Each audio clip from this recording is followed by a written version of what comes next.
Hello, welcome to Cascade Brewing. This is our barrel house. It's great to see all of you. What a great opportunity for us. What an honor to have so many people interested in what we're doing. I'm Ron Gansberg. I'm the brewmaster here. Been working here since we poured the foundations. I'd really like to introduce, our sponsor and the person that's made this all happen for us. That's Art Larrance. We're very appreciative to have this opportunity, and we're going to have Art go ahead and start off and give us just an introduction. So thank you so much, Art. Thanks, Ron. I'm not going to go through any history on me. You got it in your information, and I've known most of you for a long time anyway. Ron and I have been around this for 30 years, and for us to make our niche, we've always talked about getting our magic elixir has been written about, and it wasn't Widmer Hefeweizen, it wasn't Black Butte Porter, it wasn't Full Sail Amber, it wasn't McCarnahan's Amber, it was sour beer. It was kind of the last frontier that was out there, and I think we've been at it for 9 or 10 years now, and it's allowed us to create a mark for ourselves and be a small producer and be profitable as well. Because we know that the beer prices are all determined at the tap. It depends on what part of town, $4.50, $5 for a pint. No matter what the cost of that beer, it's always going to sell for that same price across the board for a pint.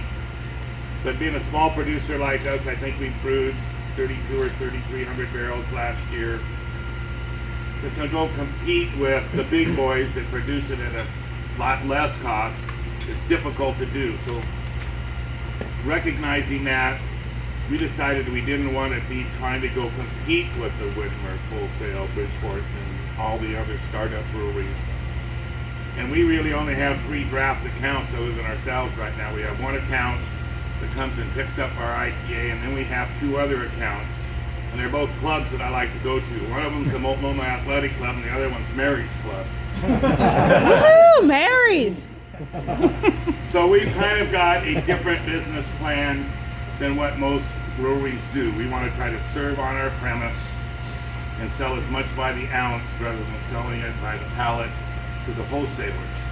So one of the reasons that we're gathered here tonight is to explain to you that we're going to go tear down these walls and earthquake this building and bring it up to fire specs and turn it into a 7,000 foot tub.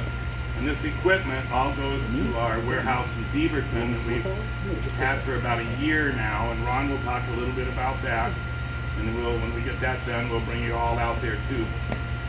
We want to turn this all into retail, and this area, in the 5 years that we've owned the building, this area, as you've all witnessed, has really changed, and it's changing as we go. There's 250 units going over here. I think the two brothers are going to do a bunch of units next door to us.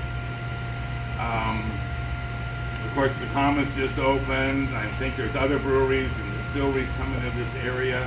I don't think it's ever going to turn into a pearl, hopefully not, because we started Portland Brewing, and we rented our building in 1984, where the Road Public House is right now.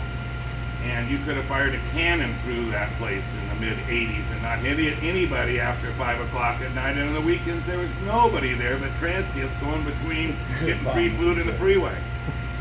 And so we've kind of seen it change and seen it grow, and we're going to take advantage of this neighborhood. About half the people that come to our place are tourists, and the other half are residents.